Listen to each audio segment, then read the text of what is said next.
This is the story of liberty with your host, John Bona. What will you do without freedom? Will you fight? Against that? No! We will run! And we will live. Aye. Fight and you may die. Run and you'll live. At least a while.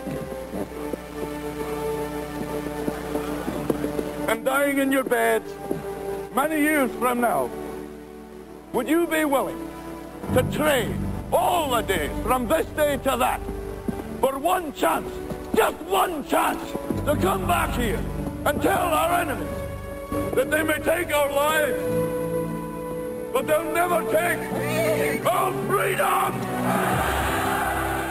Good evening and welcome to the Story of Liberty with Dr. Marshall Foster, who's all the way in sunny Thousand Oaks, California, and Dan Williamson, who's up in the Northwest. It's a little cooler up there. They're going to have freeze tonight up in Wisconsin. I'm John Bona. I'm your host down here in beautiful, sunny Vero Beach. Good evening, guys. Good evening, John. Good evening, John. Well, it's good to hear your voice again, Marshall and Dan. And we're talking about, this is our continuing series on the economy and how to fix a recession, how to fix our economy.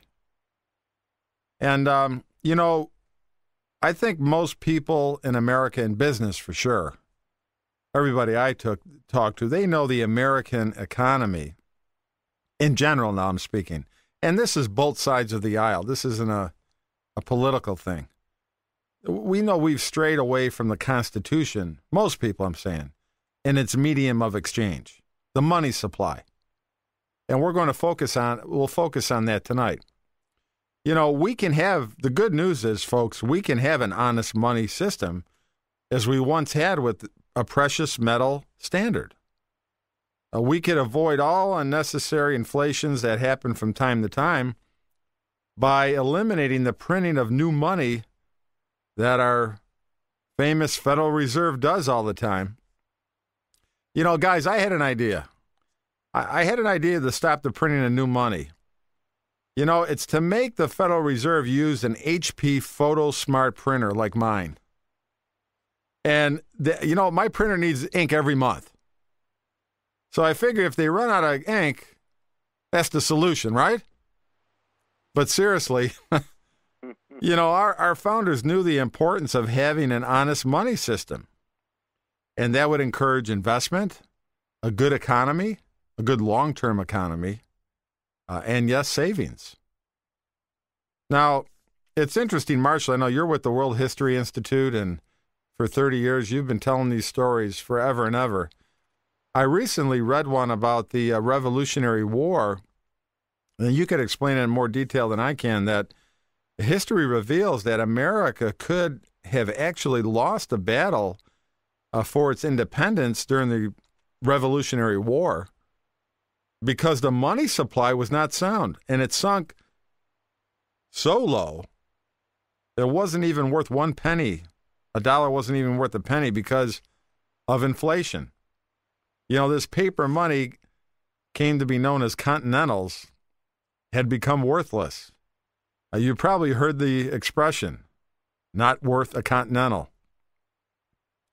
But they knew, our government knew there must be an inflation-proof currency for it to survive economically. Therefore, the United States government was really not empowered to print money. That may be a surprise to some people.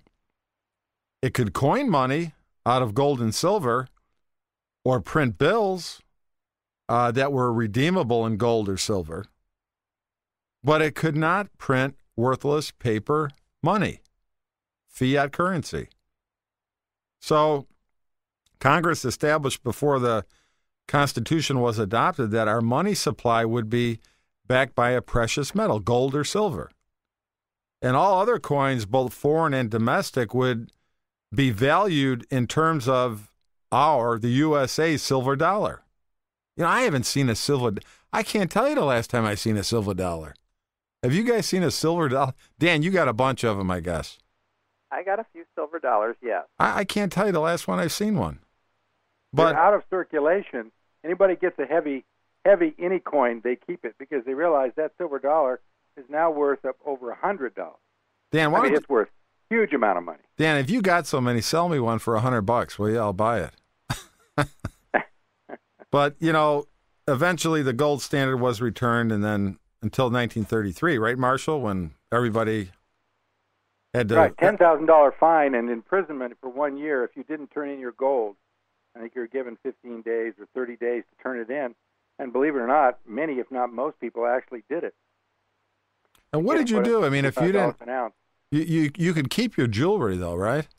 Well, maybe your jewelry, but the point is you lost your gold. And your gold was all your coinage, which was the thing that obviously was going to be worth, 100 times that amount later on. But it was the attempt of the federal government. It's been tried by nations throughout history to shave the currency, to control the gold. Whoever has the gold rules, and that's really true. And if you shave the currency through inflation by cheating, taking away the gold and giving people paper, you keep the gold, give the people paper, and the paper becomes then worthless currency. Even after that, you were to have gold or silver certificates in paper. But then in 1971, Richard Nixon took us completely off the gold standard, and those certificates now are just Federal Reserve notes. So they're basically worthless pieces of paper. That worthless piece of paper is only good because the average housewife takes it and goes to the grocery store and buys something with it and still has faith in it. As soon as the American people lose their faith in the dollar, and the rest of the world is losing faith right now, as soon as they lose faith in it, the dollar will become worth less, and less, until it's like Argentina, where it's 1,000 to 1, what it was between a 3-year time frame back in 1999. So, I mean, it's happened there. It's happening right now in Greece. It's happening, and it's happening in Europe. There's a collapse of Europe going on right now, and the collapse of the euro. It's happening with the dollar because all of these, there's not a country left in the world that is now gold-based. And yet our Constitution dictates that the Congress shall coin money. It was interesting in the debate last night, one of the people said, who was running for president, said, oh, of course, I don't want to trust the Congress to coin money. That's why I'm in favor of the Federal Reserve being a neutral body controlling the money supply. And I thought, well, wait a minute, what does the Constitution say? The Congress of the United States is to be the controller of the currency. Because there are representatives. Do we want an unaccountable group of bankers who we have no control over controlling our currency, or do we want our elected representatives? Dan, I've heard you talk about, dross in the coinage, and I think it was LBJ, wasn't it, who started, he took a lot of silver out of the silver dollar, didn't he, in the quarters? Oh, absolutely. And, I teach this quite often here. We homeschool our kids, and we tutor a lot of other kids, and I can put a $20 gold piece on the table, and I put a $20 Federal Reserve debtor note on the table, and I point out to youngsters, I said, look, in 1880, this $20 gold piece bought a good-looking suit, undergarments, shoes, cane, cap, hat, beaver skin probably, and an umbrella, and maybe even got you the start of a sidearm, and, pretty well outfitted you. Now take this $20 bill, which at one time, gold and dollars were 20 to 20. You could redeem them, as Marshall said. You go in, you take your $20 gold certificate, you get $20 worth of gold back, a $20 gold piece. And take that same $20 bill today, the American Federal Reserve note, and go in and try to buy much. You would be lucky if you could buy a, dinner for $1 3/4 at a local restaurant. However, Big Macs and some shakes. What's that? Yeah, right, Marshall. Hamburger and a couple of shakes. And yet if I take that $20 gold piece and I walk down to, and I convert it over to dollars, I can still buy a suit, hat. It has retained its value because gold is a standard that God has set, gold, silver, and you can go right back into the Bible and see that God sets these standards way back in Genesis, that's the standard. That standard will hold. Whether we completely understand why gold and silver holds value is kind of irrelevant. It simply does because God says it does. But it also goes back to this concept that it is an actual commodity. And when I take a loaf of bread that my daughters have ground the wheat and baked the bread and they sell it, they get money. The problem with that is the money is losing value immediately because they keep raising the debt ceiling and printing more dollars. So if they sell their commodity that is actually useful for dollar bills, the first thing they need to do is convert those dollar bills over to gold and silver as quick as possible because they lose value all the time. That's why Congress had an incredible opportunity this summer to stop the devaluing of our dollars by stopping the raising of our debt ceiling. If the Federal Reserve had been stopped from printing more money, there would be less and less demands on our $1 bill. Right now it's 35 to 1. It used to be 10 to 1. It used to be 1 to 1.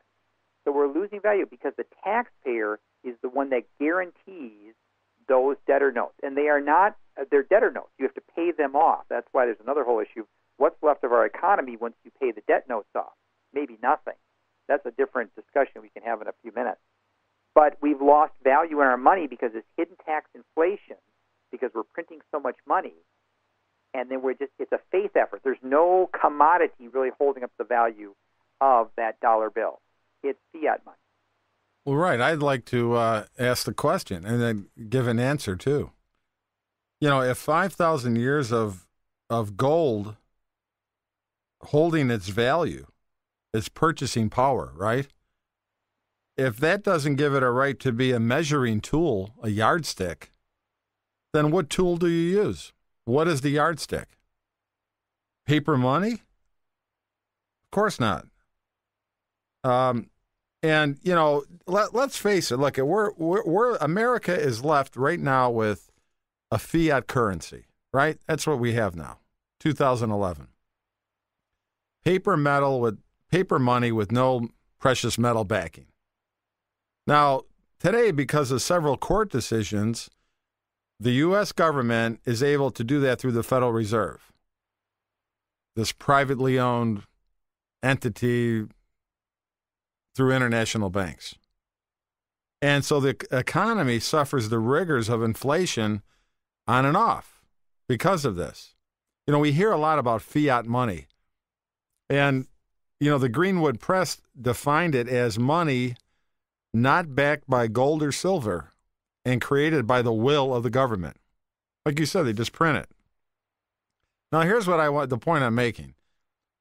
You know, what is the problem, someone may ask, with the government simply printing money to pay its bills? That's what it does. You talked about it, Dan, that the amount of printed money in circulation is pretty close to the debt, isn't it? It is. So here's the problem as I see it, and I think it's obvious, that these new dollars do not represent any goods or services that adds value to the society. Look, when a furniture company makes a piece of furniture or a plumber fixes a leaky faucet, that adds value for someone. Somebody makes a computer or a sound system. But just putting paper money into banks does not contribute any real value to the economy at all. All it does is the probability of inflation goes up because we have more money in the economy causing higher prices for the same amount of goods and services. Now, probably to the surprise of many, our federal government, as I understand it, really does not make money. The federal government has handed this duty to the Federal Reserve, privately owned. And it's given it the sole power to print money by this fractional reserve bank system controlled by international bankers. You know, I haven't seen a freshly crisp printed dollar in a while. I guess there's a lot of them out there. But I know the government uses those dollars to pay its bills. And we're spending billions and billions on these different government-sponsored programs, welfare programs. That's how we pay for it, right, Dan? Right. I don't know if...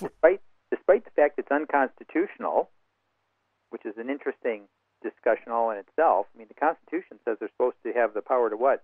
Mint gold and silver coinage. I really don't understand constitutionally how we've allowed ourselves to be in this spot.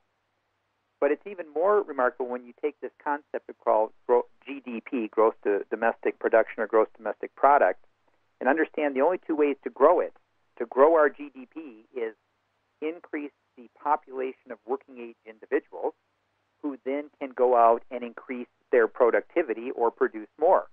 Well, nothing in that formula that I just stated is printing more dollar bills. And John, you were right on. Printing more money does nothing to really add to the economic picture.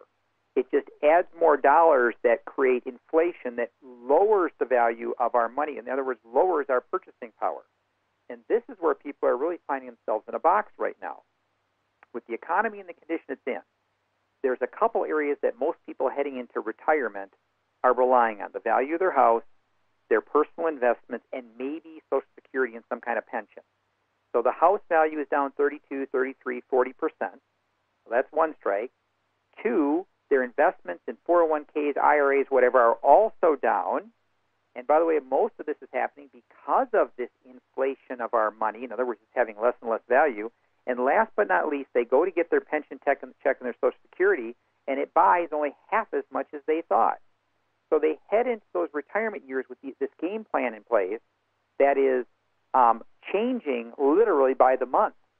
And you see little notes in the computer and on your TVs that more and more people are saying, well, I've got to work till I'm 72 and 77 and 78 because there's no way I'm going to retire. They may never catch this bubble because if the housing values stay as they are and 401ks and IRAs and other investments continue to sit in the doldrums and inflation eats away at their purchasing power, which is that fiat money, they may never catch up with inflation. They may have to rely on their other family members to help them out. This is all part of this very vicious cycle. And Marshall, you've said it so often, you don't break God's law breaks you. Fortunately, when we're being judged, it's also a good time to realize when God judges, he also is saying he loves us enough to judge us. So, this is what's going on. And we are a consumer-driven economy where 70% of our GDP is consumption by Americans buying American goods. So if we keep taking on this inflationary approach, which is also debt, because remember, we print these bills and then we secure them, they're debt bills, that delays consumption. Every time you take a debt, you've got to hold off buying things so you pay the debt off. Well, if we're a consumption-built economy where 70% of it's built on Americans consuming and Americans are holding back, you can see the vicious cycle we're in. We need the consumption, but the money's not there to consume. So when some guy gets on the radio and says, boy, unemployment's great, it gets people all working and busy, that's an insane statement. It can't work because this is consumption taken from somebody else through taxation, handed to another group of people who may or may not consume because they're struggling themselves. So there's an illogical mindset or a perfectly theological mindset. It's just the theology is wrong. And that's what we're dealing with in our culture. We have a theology that's humanistic and socialistic, which is not going to work. It is going to fall apart. And, those of us who are Christians need to be braced for that and be ready to do the things we need to do. And it isn't just hunker down in a hole, but how do we teach our neighbors and friends how to get through this? So that's kind of what we're facing. Long-winded for a short answer, I guess. I had a talk with my son this afternoon about what you talked about, Dan, the GDP, the gross domestic product. And I think our listeners should know what this is if they don't already. By the way, you could contact us and hear all of our programs on the economy and how we're going to fix this recession at thestoryofliberty.net. And, gross domestic product really, by the way, I majored in accounting and economics in college as well. But it's really, as I remember it, being explained to me and understanding it, it's kind of like the market value of all the goods and services produced in a country, during a period of time, say a year or whatever. So if you could imagine a business that produces computers, that would be their annual output of that piece of merchandise. But it also indicates a standard of living. And here's where it gets a little scary. gross domestic product, because listen to these statistics. In 1932, the U.S. gross domestic product was worth about 2.8 billion ounces of gold. So everything that we produced, all the goods and services, was worth about 2.8 billion ounces of gold. Okay, we could understand that. In 1971, almost 40 years later, the gross domestic product was worth 28 billion ounces of gold, about 10 times as much. So the economy grew 10 times under that theory. Right, Dan? Makes sense. Well, in 2000, up to 2000, it grew further. The gross domestic product of America was worth about 34.5 billion ounces of gold. All our goods and services equalized that kind of value, 34.5 billion ounces of gold. Now, here's where it gets scary. 2011, the gross domestic product of our nation is worth 7.7 billion ounces of gold. Folks, that's a 77% decline in 10 years. I mean, do you hear what I'm saying? If that's not a contraction, look at, they say we're in a double dip recession. I'll tell you, I'm looking at statistics. This looks more like a depression to me. And I'm not here to bring bad news, but I'm just looking at the facts. And I don't see how you can have this kind of devaluation. I mean, that's a whopping 77% since 2000. And, of course, everyone will argue, about that analysis. And the main objection will be, well, you're viewing the value of the economy in terms of gold only. And I said that earlier. Well, what else do you value it by? Gold has been around, what, Dan, 5,000 years, right, as a valuation? Absolutely. So gold holds its purchasing power. Dan, you gave that example of, I love that example of a $20 piece, what it bought in, what was it, 1860? About 1880. And what it could buy today, it buys the same goods, right? Nice suit, pants, all that stuff. You can buy a great car today. There you are. You were so quiet, Marshall. I'm glad you're back. Oh, I'm here. We thought we lost you. Look, we got a minute left in the first half. Wind us up, Marshall. We thought we lost you. Well, the key to this whole thing, as far as I'm concerned, I was an economics major at the University of California too, John, and that'll get you a quarter. They won't even get you a quarter. Certainly get you a silver quarter. Yeah. But the truth is that economists are the people you go to when you know you don't want to get an answer. If you want to get an answer, go to the book of Isaiah. Isaiah says, your silver has become dross. That means you have watered down your silver and made it a paper currency. Your wine mixed with water. Your princes are rebellious and companions of thieves. Everyone loves bribes and follows after rewards. They do not defend the fatherless, nor does the cause of the widow come before them. What this passage is saying is that inflation caused by the devaluation of the currency, done by the princes or by the leaders of a society, is done for the very specific purpose of taking bribes and their own personal rewards so that they can destroy the wealth of the fatherless and the widow. That is a person on a fixed income. That is a person with limited income. Who gets hurt the most by inflation? The people at the bottom. Folks, we'll be right back. Join us in the second half here for the Way to Fix the Economy with the Story of Liberty.